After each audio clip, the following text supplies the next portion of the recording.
Kristityt ovat paljon laittaneet semmoisia epäraamatullisia termejä erilaisille asioille Raamatussa.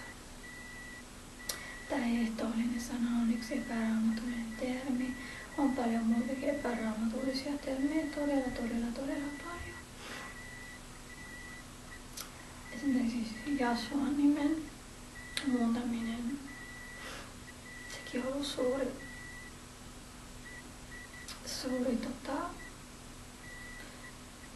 suuri sensurismi, täytyy sanoa.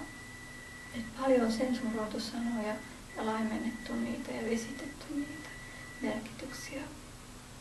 Ihmiset ei itse asiassa sitten ymmärrä mikä kaikki tarkoittaa todella ja mikä on niiden merkitys. Ja niiden merkityksistä ei edes puhutakaan.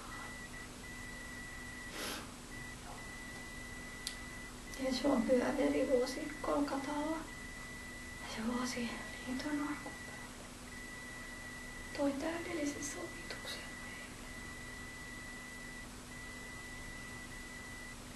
Tämä oli taivaallisen Isän pyhä veri, joka hän antoi uhrilampaassaan meidän syntien tähden, kaikkien syntien tähden. Noin hänen verensä kautta. Saada taivasosuuden, taivasperimän.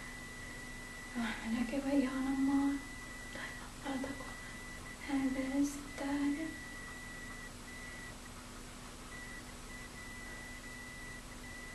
Kun hän on tarjonnut meille näin ihanan lahjan, sovituksen lahjan. Samalla hänen perillisiä lapsia sukukuntiin, Jouberiin, mikä ulkoisseikkaan katsomatta, kun meidän sydän on vain puhdistettu hänen pyhässä veressään.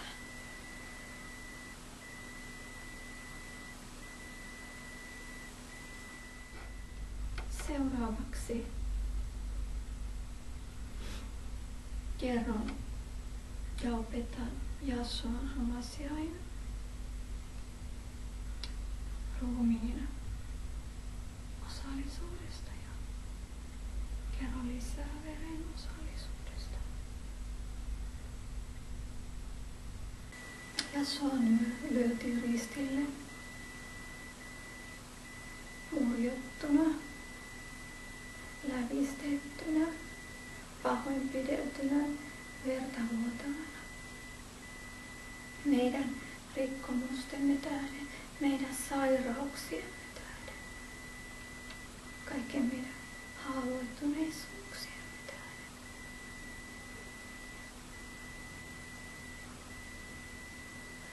Häneen lyötiin kaikki ulkoisesti ja sisäisesti. Hänen isketti sisäisesti vammoja ja ulkoisesti vammoja, rajusti, mielivaltaisesti.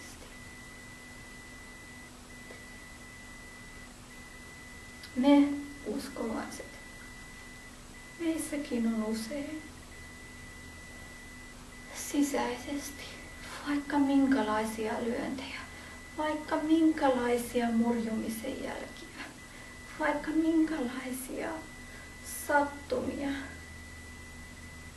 kärsimyksiä, tuskia, taakkoja. Mutta niistä on vapautuminen. Niistä on todella vapautuminen. Ja tästä mä tahdon nyt opettaa ja kertoa, mitä Pyhä Henki on mulle tästä avannut. Ja tää liittyy tähän liiton ateriaan ja Jasuan ruumiiseen, joka luotiin ristille. Nimittäin kun Jasuan ruumis lyötiin ristille, tai Jasuan ruumis oli ristillä sanonkuvaamattoman hirveän näköinen.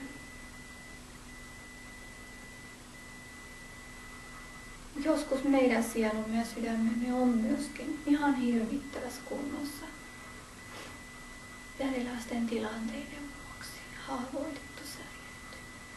Me voimme samaistua Jashuaan ja hän samaistuu meihin. Hän on kantanut kaikki meidän sisäiset kipumme ja tuskamme ristillä.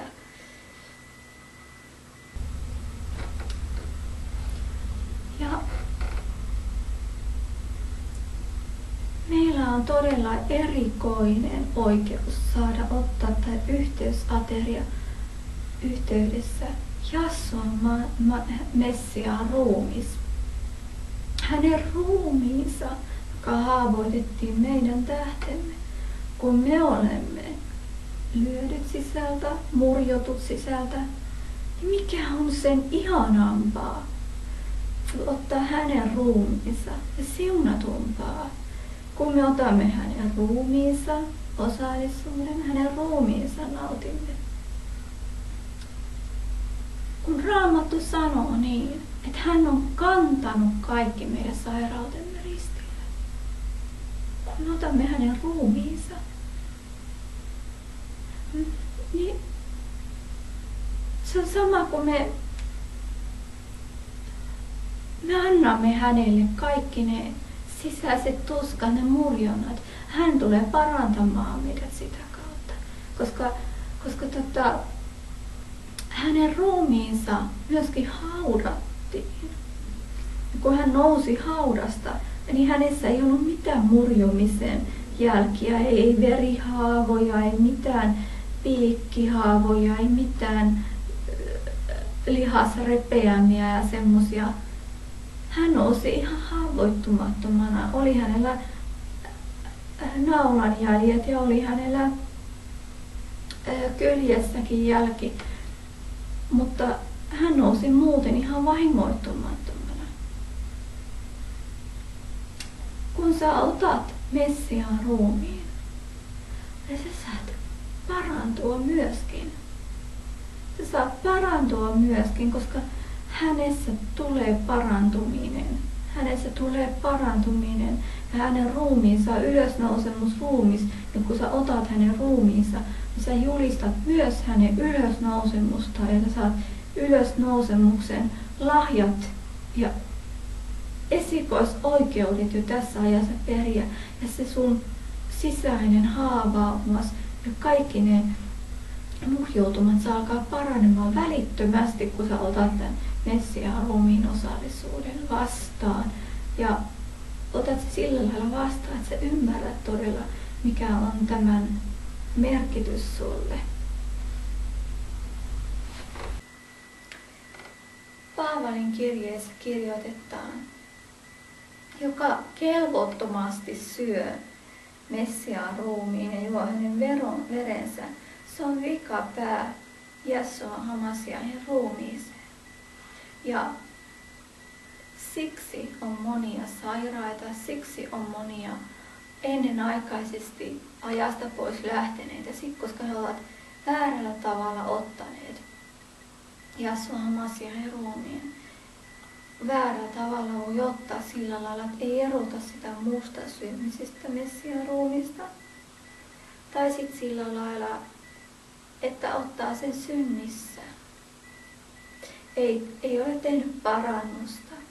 Voi olla myöskin se, että ottaa sen vain rutiinimaisesti. Nämä voi olla asioita, mitkä estää sen siunauksen saamista. Silloin on parempi, että ei otakaan sitä. Kun ottaa tämän liiton ateria, niin se on otettava vakavissaan, koska kaikki valtias, Isä on ollut vakavissaan ja Jasua oli vakavissaan ristillä. Ei hän siellä nauranut, vaan hän oli todella vakavissaan, kun hän teki sen, ettei hän tullut tekemään mitään teatteria ja showta, vaan hän oli vakavissaan. Kun me otamme yhteysaterian, niin meidän tulee olla vakavissaan tämän kanssa, koska on pyhistä asioista kyse. Ettei me leikitä,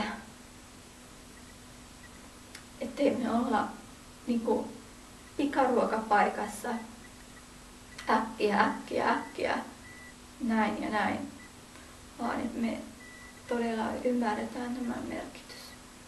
Ja tehdään tili itsestämme ja käymme vilpittömiin mielin ja sydämen nauttimaan hänen ateriaansa, jonka hän on meille valmistanut. Sillä taivaallinen Isä Jahve on se valmistanut meille. Hän on valmistanut meille uhrilampaan, Yahshua Masiahin. Hän teki sen. Hän valmisti meille lampaansa meidän puolestamme. Olen tässä lyhykäisesti kertonut teille yhteysaterian merkityksessä tällä kertaa.